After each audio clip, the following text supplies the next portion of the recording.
Hi people, it's Chili here from Live Listener Race, and I hope that you had a great festive season and gained a few kilos like I might have. However, New Year's is just around the corner, so I hope you have something planned. To get you psyched up though, I want to give you a nice playlist of music that I thought was the best tracks from 2023. So I am giving you my favorite 20 songs of the year. Let's jump straight into this.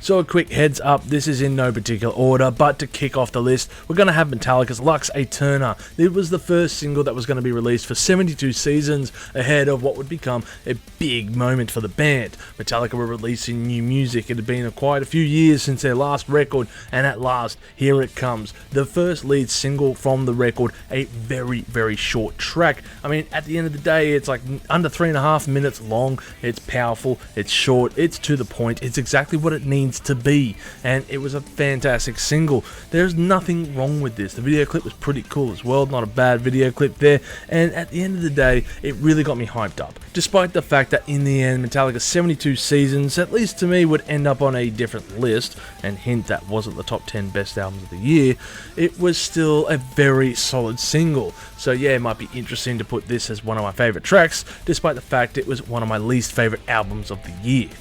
Powerful stuff from Metallica, and I hope that they continue down that path as opposed to the rest of what's on the record.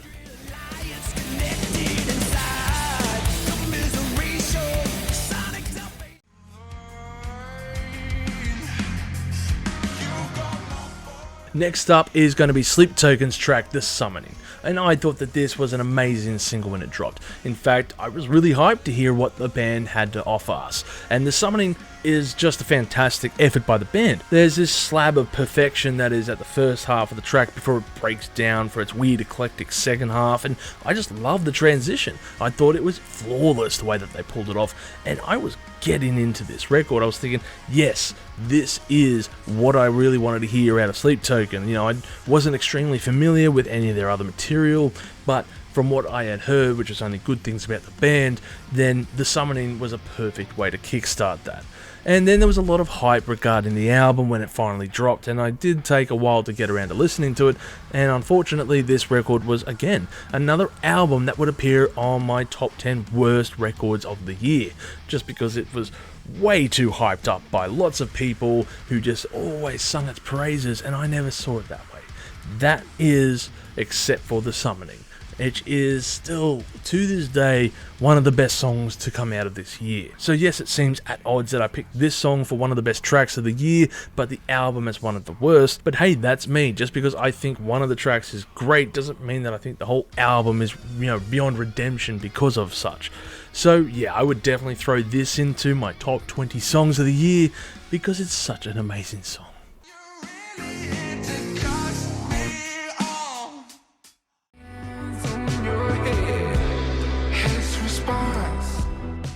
This track is one of the biggest surprises to come from me. I mean, it was suggested out of the blue by, of course, 1137, make sure to check them out, and, I didn't know what to expect. Lil Yachty, I did know of the name, but when he told me, hey, you gotta check this out, I think you might enjoy it, I just thought, no way I'm gonna listen to this and find it, interesting. But I digress, here it is, it's on my list, top 20 songs of the year. The Black Seminole is this phenomenal track. It just blends this mysticism of like Pink Floyd with Little Yachty and his characteristics, and it's such a great blending of songs and styles on offer here. It's a bit unfortunate because, the first half of that album, Let's Start Here, is really good, and for a little while I kind of thought that, this might be the future of what music can be. There is this weird blend of psychedelic stuff going on with these, keyboards in that song, and there's this progressive element, and I was in love with the Black Seminole when it first, this song, I think it was the first track on the album, correct me if I'm wrong, but I was in love with this track, I just adored it. But, you go into the rest of the album and it starts to go a bit downhill, unfortunately. I'm not saying it was a bad record, quite the contrary, but, the Black Seminole always was on repeat when I was doing the review on this. I came back to this quite a bit, so definitely throwing this in the mix here for, my top 20 tracks of the year. Highly recommend you go and check it out. If you enjoy Pink Floyd and you haven't heard this song by Little Yachty, trust me, give it a play, and I think you'll be pleasantly surprised because, yeah, it really goes hard.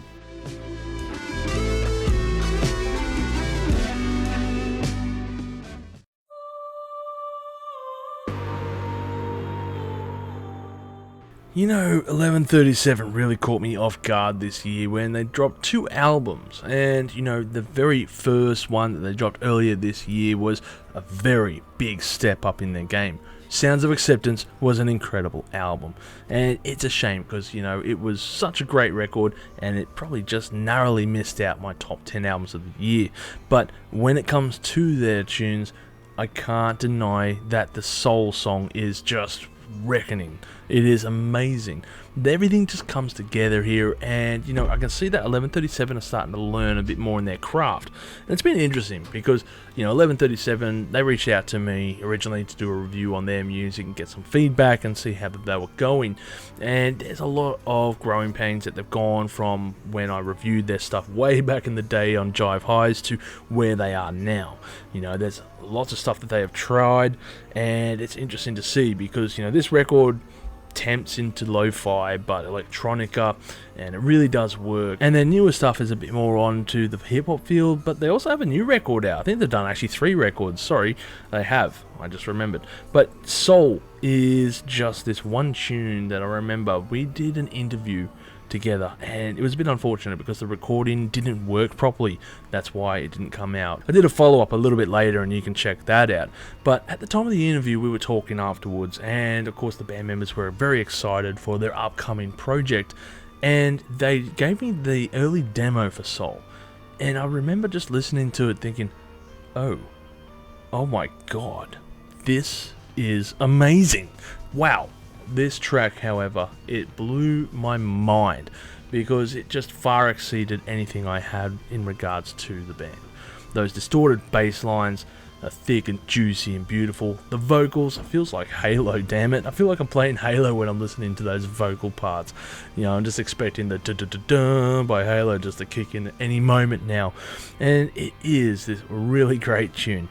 Highly recommend you go over to 1137, their YouTube channel, hopefully it will be in the link if I remember, and go and listen to their music, because they're only on YouTube at the moment. They are starting to do some transition onto other platforms such as Apple Music and Spotify, so you definitely can check them out there for their newer material. However, this album, it is on YouTube. Also, watch out for the guest vocalist because they sampled my voice and put it on the record. I'm not going to tell you which track, you have to find it for yourselves. So go forth, listen to 1137 and really get an idea of, how this record is, because it's really worth your while.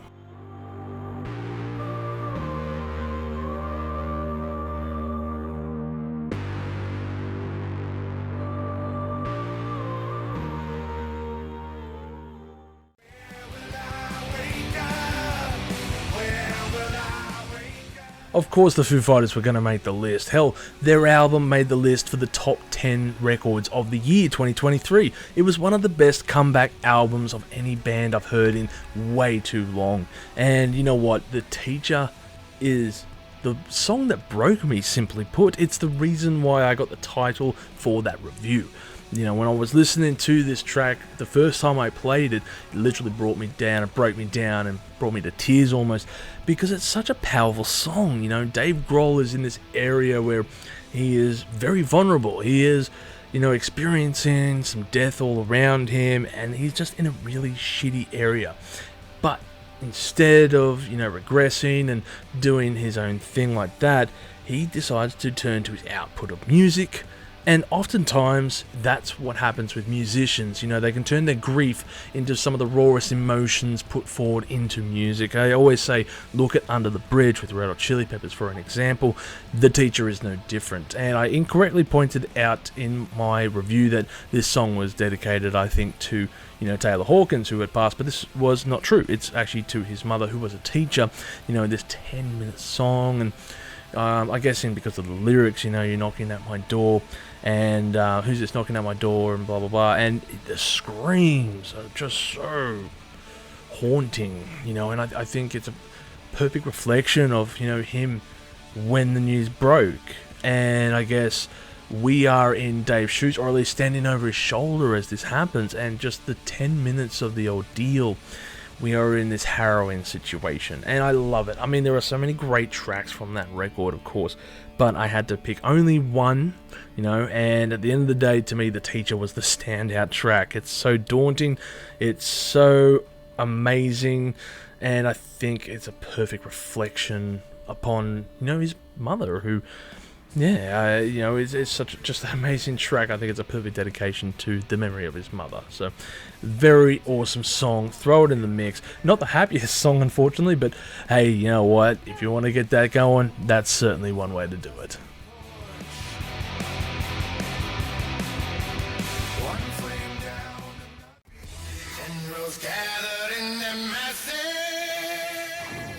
Talk about unexpected treasures of the year, then T-Pain has to be top of that list, because seriously, I did not expect T-Pain to come out and do a track that I thought was amazing, yet here I am talking about a song of his making my list. I mean, I'm not even the biggest T-Pain fan, I don't like his music, and then of course he does this, he does this whole album on top of the covers, a whole bunch of cover tracks, and I'm thinking nothing of it. Okay, yeah, there's some covers here, and it's a little bit different to what I'm expecting to hear out of T-Pain. But then, there is War Pigs on that list. And I'm thinking to myself, really, T-Pain, you want to do War Pigs? This is going to be terrible, surely. Surely it's going to be horrendous. I mean, why would you, as, this auto-tuned rapper, choose War Pigs? One of the metal's finest anthems, I guess, at the end of the day. Why would you choose this song? Yeah, you want to honor it? Okay, that's fine. Please don't do it in that auto-tuned style. I am blown away. I am absolutely surprised, and I think a lot of people will be doing lists and adding this one to it, because he killed it. He absolutely destroyed this cover.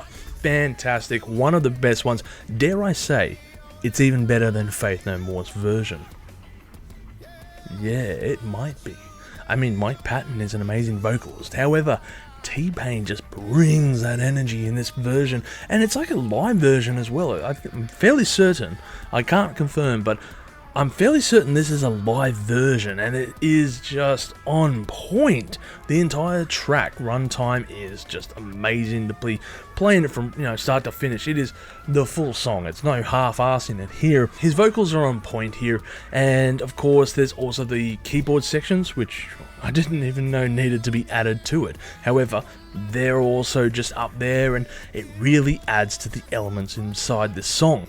I think the way that they covered this, it did certain honors to the track while adding their flair to it, because it's not done exactly to a heavy metal style, of course. T-Pain's not going to do a heavy metal song, but there's a little bit of various other features within there, R&B kind of elements, almost like a 70s psychedelic mix to that piano, and it all comes together for this fantastic blend. And it brings a smile to my face, because, I mean, that album cover as well, wow. Great choice of an album cover, but still, it's like the track that shouldn't be good is good, and not only is it good, it's better than possibly any other version I've heard of any other artist. So, yeah, congratulations T-Pain, you've made the list, and for good reason too.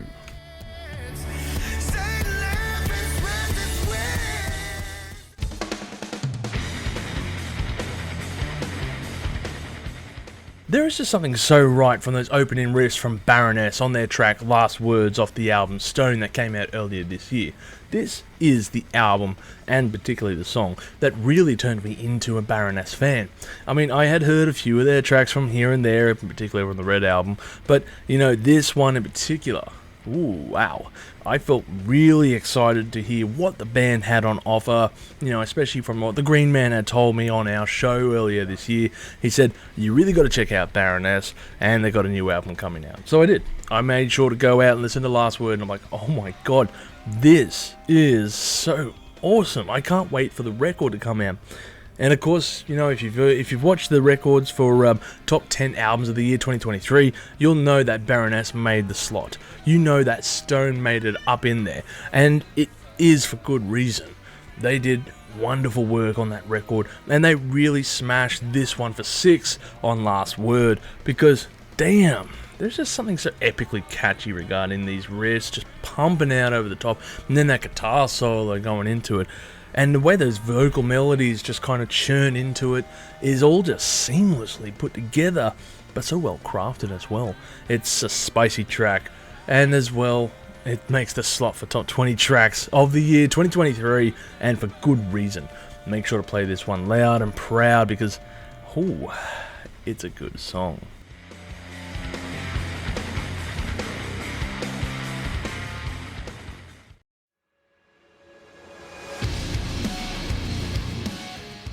Talking about tracks that caught me off guard, well, what about Stained for you? I mean, when I heard that they were reuniting, I thought, yep, cool, that's not bad. You know, you're going to play some live gigs here and there, and it's going to be fine. And then I heard the news, you know, they're going to release a new album, and I'm thinking to myself, okay, that could be interesting. I mean, I like Stained, I like their music, but I don't have high expectations. You know, to be honest, their music has kind of been hit and miss, in particular more recent albums.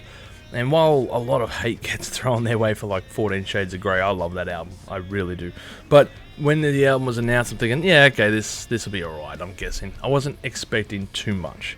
And then when the album did drop, wow, these singles off it were hot, like absolutely amazing bangers, and I was thinking to myself, oh my god, this is actually going to be something. This is going to be a good record.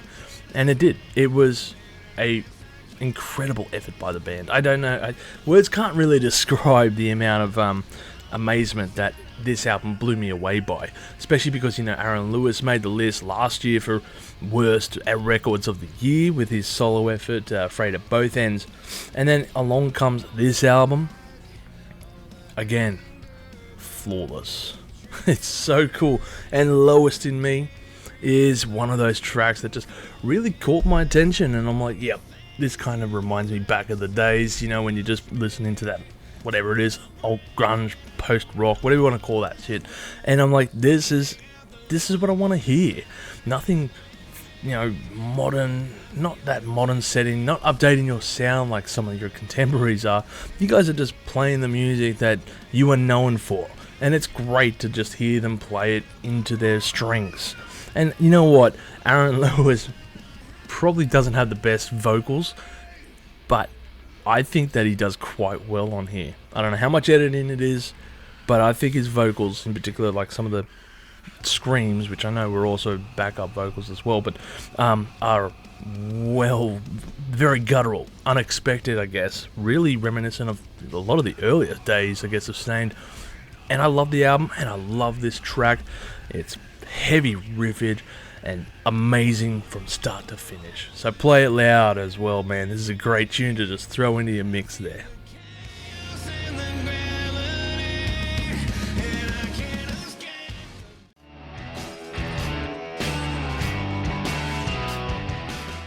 What can I say? I am a sucker for Queens of the Stone Age. I just love that swag that Josh Homme does bring to every tune that he plays out. In particular, Straight Jacket Fitting, because I love long tracks. I absolutely adore long tracks. I don't know why. I see these tracks sometimes and I'm like, ooh, this one's 10 minutes long. Let's go play that. Yep. You know, Foo Fighters, The Teacher. But, you know, when it came to this album, and I mean, I was massively looking forward to it. You know, I knew it was going to be good. I knew that Emotional Sickness, great track. And I'm thinking to myself, oh, can it get much better than this? Yeah, it does. And we're talking about the extremely long track that is, of course, Straight Jacket Fitting, like nearly 9 minutes in length or whatever it is. And there's this slow kind of waltz. It's almost a jam in pieces. But the band is just really on point when they're doing this whole mix of music. And I think this is like Queens of Stone Age all on point here. You know, you have these fantastic group of musicians on offer here, and Josh is just leading them all into the mix, into the foray of chaos, because it really does kind of feel like chaos is involved with this album. And, well, actually it feels like that with most Queens of songs. But, you know, in regards to this one, it kind of just feels like chaos mixed into a bit of organisation and just let it slide with these long drawn out guitar riffs, you know, dun dun dun dun dun dun dun, and it just kind of slides and ebbs and flows, and perfectly done so as well by the group. They know when to let a song breathe, and I think it is perfectly personified on this track. So, recommend, you know, while Emotional Sickness is a fantastic song that you probably would add to your list, I recommend you go back to Straight Jacket Fitting, play it again, because you're probably missing that track. It is the last song as well from the record, I think, and, you know, maybe you overlooked it because you're playing it from start to finish. Go back to Straight Jacket Fitting, give it a play like it is doing so now, and, you know, you'll be pleasantly surprised. I mean, I love this track, so go out and listen to it. Do it for me.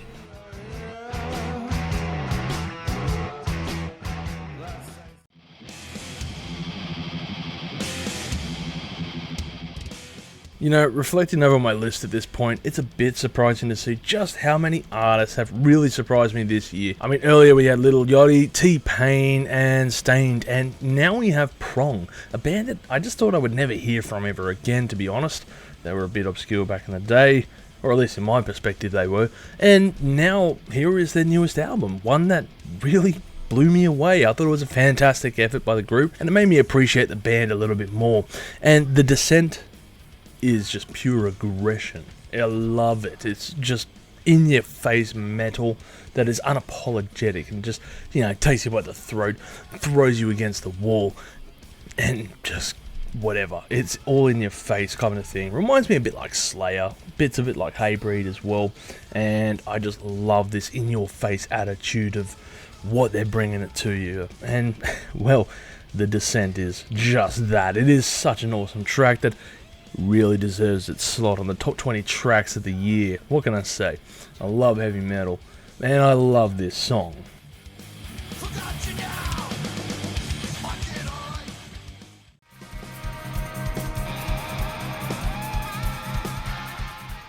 I love this track. And Steven Wilson, I mean, he is such an underappreciated musician. The guy's a legend in the prog rock circles. He really needs to be thrown up in the realms, you know, as this legendary status. He needs to be, I mean, he needs to be higher. And Impossible Tightrope shows what kind of musicianship, you know, Steven Wilson can really do.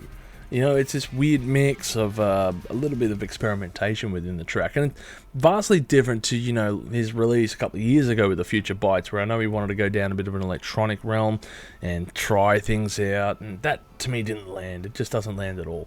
I know he wants to be different. He always wants to, you know, never be settled in one area, but unfortunately, no, that one just sucked. His newest album, however, just sees him just going, alright, we're just going to throw a whole bunch of stuff and see what sticks, and pretty much for most of the part it does. And in particular, of course, on the 10-minute epic that is Impossible Tightrope. And can you really blame me for liking it? Again, it's a long track. I love long tracks, so it's going to be one of my favourites here, but it is pure chaos at the beginning, and then it has that breather around about the halfway point with the nice little vocals before getting back into that chaos. And it really reminds me, I guess, of like a King Crimson song in particular on the second part, with, you know, horn sections going, keyboards up in there, and guitars all just mixed into it like a blender going crazy, going, and will it blend? Well, the answer is yes, it does. And what comes forth is this Impossible Tightrope trying to just, you know, casually sway over all these genres, but working all the same. It's a great effort by the musician, and one that you should definitely be throwing on there for, you know, your favourite prog rock albums of the year even. You know, what can I say? I do love Steven Wilson, and the fact that this track only came a year out after the Porcupine Tree release, amazing stuff by the band. So yeah, definitely in my top 20 songs of 2023.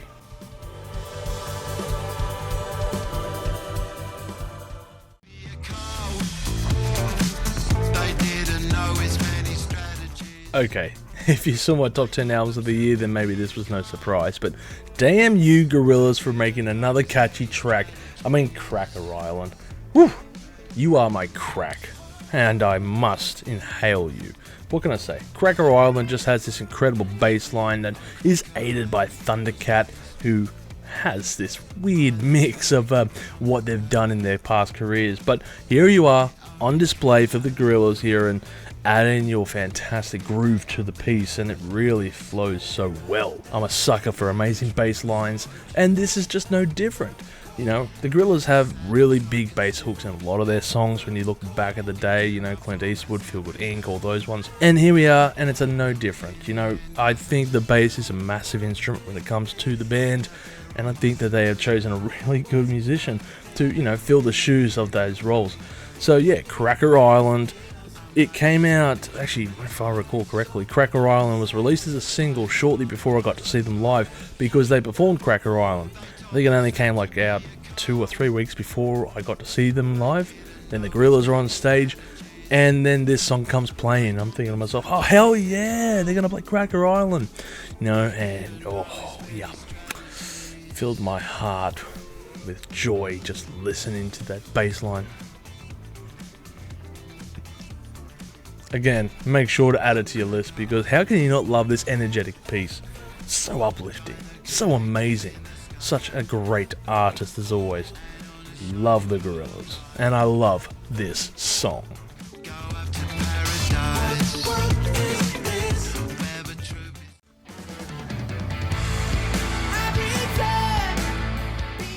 Yeah, if we're going to talk about prog rock epics of the year, then we can't go past Crown Lands for their track Star Lifter Fearless Part 2. And this Canadian band is one to be reckoned with. I mean, their album earlier this year was simply flawless, and of course Fearless is one of the best albums of the year, I thought.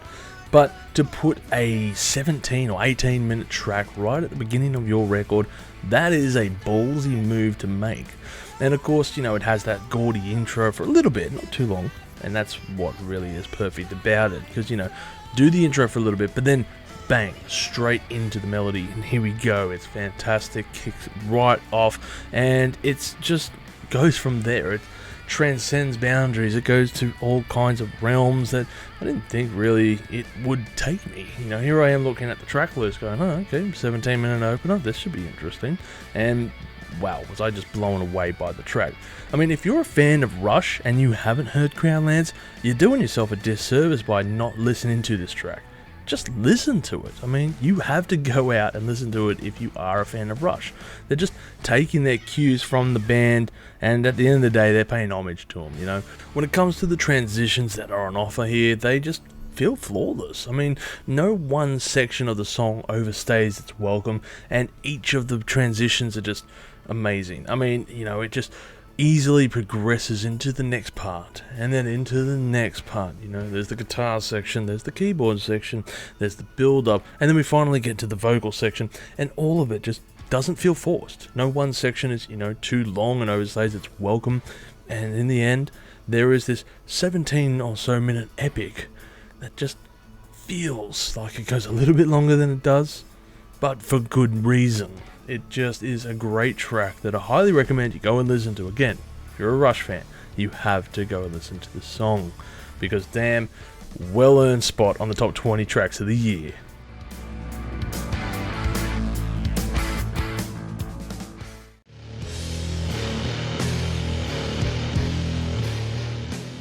I mean, how can you not love that riff, that doomy, gloomy riff? This is such a great tune by such a great band, and you have to go and listen to them. I just implore you to go and listen to Stone Jesus. They deserve much more love than they get, and a great album as well. This is the song that wasn't a single for the record, but you know, it was left off for good reason as well. I mean, we're talking about another long song, 12 minutes of doomy, gloomy, lovely riffs chugging along, and it just feels great.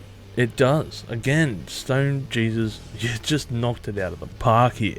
I love this track, start to finish.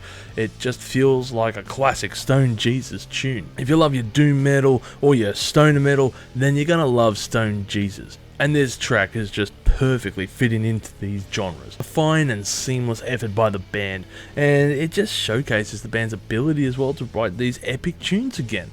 You know, they have done so several times in the past with many tracks such as I Am the Mountain, or take any song off their debut EP. Damn, I just love it, and I can't wait to see what the band are going to do moving forward. I do hope that they make it out to Australia. I would love to see them, and fingers crossed that they do, you know, because this is a band that doesn't really have the option to tour right now. So go over to their Instagram, show them some love, because, you know, being in Ukraine can't be easy, and being a musician in Ukraine cannot be easy either. So yeah, play some Stone Jesus and show some love for this band.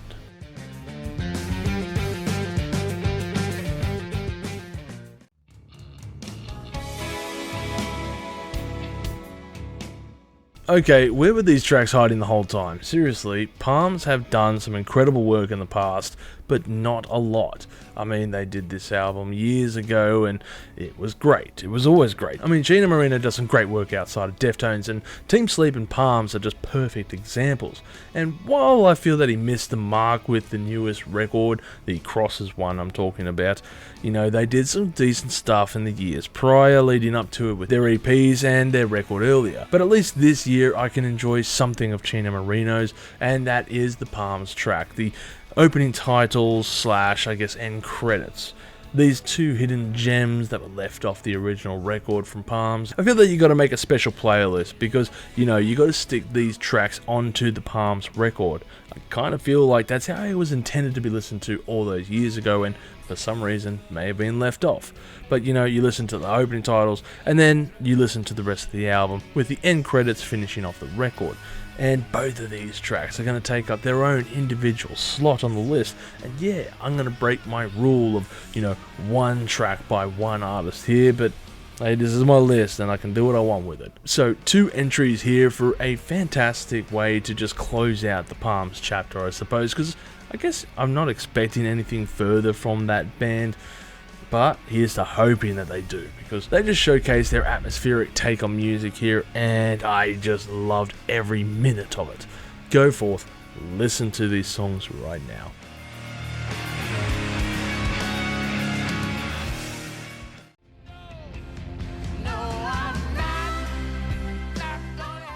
Yeah, you better believe that I'm going to throw this track in the mix. I mean, the Rolling Stones blew me out of the park, I guess, with this album. And, you know, there's a lot of people saying, oh, it's not classic Rolling Stones. It's more polished. It's more poppy sounding. The producer, of course, he is more inclined, I guess, to that kind of sound. And, yeah, it just shows here.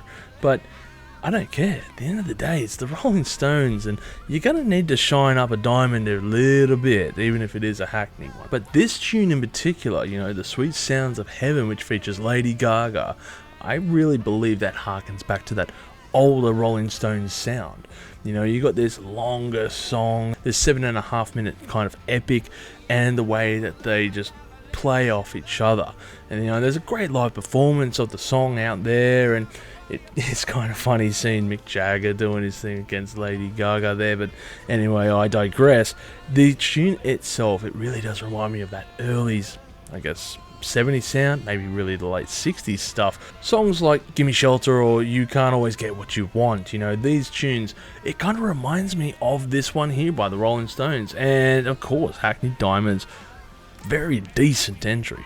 It blew me away in many aspects because I wasn't expecting it to be as good as I was expecting it, I suppose, at the end of the day.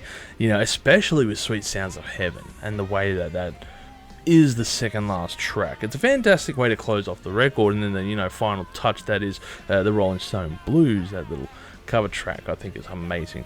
But, you know, Sweet Sounds of Heaven, again, is just an epic tune by a band that has done it, and done it for so long.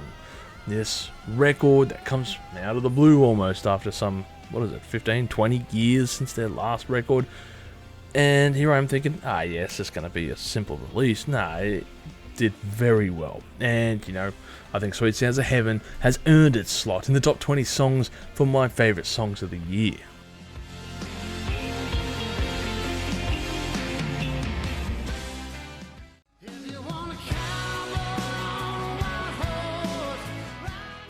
Oh yeah, I did say that Chris Stapleton makes me want to listen to country music, and I do mean it. At the end of the day, Chris Stapleton is an amazing singer and writer, fantastic guitarist as well, and I think it really showcases here on his song, of course, White Horse, this epic guitar tune, this epic country song, and it's just such a great tune in the end of the day that how can you not like drive to this off to the sunset? It's picturesque in its way that it's delivered, in the guitars, and I love this song so much. It just builds up so well, the crescendo, the mix, everything about it. It's so good.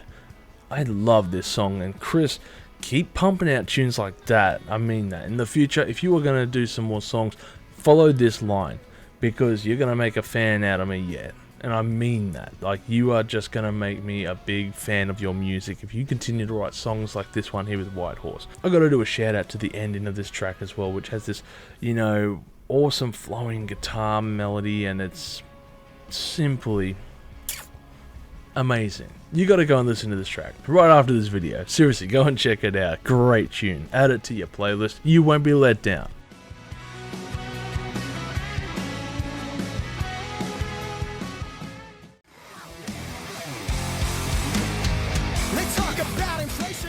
If there's one thing I love, it's gotta be the band Mammal. And I'm guessing a fair bit of my audience haven't heard of this band because, you're mostly outside of Australia. But if you do know them, hell yeah, that's what I'm talking about, man. Mammal is a band that absolutely blew me away. I saw them live actually by accident. They were performing as the opening act for a band that I went to go see, and they blew me away. I ended up purchasing their CD after the show and fell in love with them. These guys are just ruthless. It's kind of like, Australia's version of Rage Against the Machine, dare I say. Their aggression, their energy on stage, they're a band that you have to go and watch. They are just simply an amazing act to go and catch live. So if you can, go and do so. But also, this new song, Keanu Reeves, is a killer tune. Just full of energy, full of sprunk that the guys just know how to handle. And the video clip is so cool as well. I love just seeing Ezekiel Ox just dressed up in the mask and doing the chase down the scene. Even the lyrics, a bit nonsensical and funny in the end, but Keanu Reeves is a really good actor. It's almost cheesy in the delivery, but damn you, Ezekiel Ox, I love this tune. You keep it up, man. You and Mammal, I am keen to see what you guys are going to bring out. Fingers crossed for the album out next year, eh guys? Drop a comment below if you're watching, Ezekiel. Love your stuff.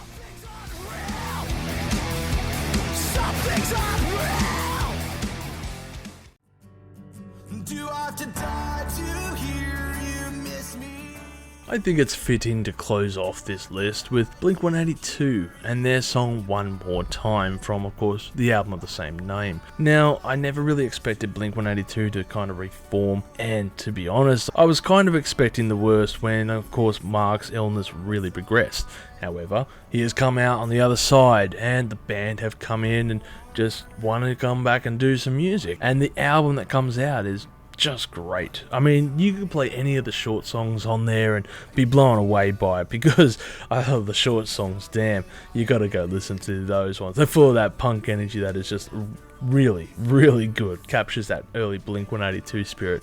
But One More Time, that is the one that I guess a lot of people know of because you probably saw a bunch of TikTokers doing their reactions to it. And yeah, you can tell by the lyrics that it gets very real because, like, I wish it wouldn't take a sickness to, get us back together, or planes falling out of the skies. So, callbacks to some near-death experiences by certain band members. And it really does kind of just ground you. This whole tune never goes into high energy territory, and I'm very thankful for that. They kept it very basic, they're just playing this acoustic track and keeping it very mellow, as it should be done with the telling of this song. And I think it's just a really great song by the band. It's very opposite to what you would expect, I guess, except for probably Adam's song is the closest I can think of. That one was a very dark tune. So yeah, One More Time is just this fantastic return to form tune. It takes the very opposite qualities of what we were expecting of Blink, but they got serious, and damn it, did it work. did it ever. Love this tune. Something about this tune, it just, I don't know, grounds you with reality, if you will. Kind of makes you take a moment to step back from your life and just realize there are other things at play. There's a bigger picture. So everyone out there, you should take care.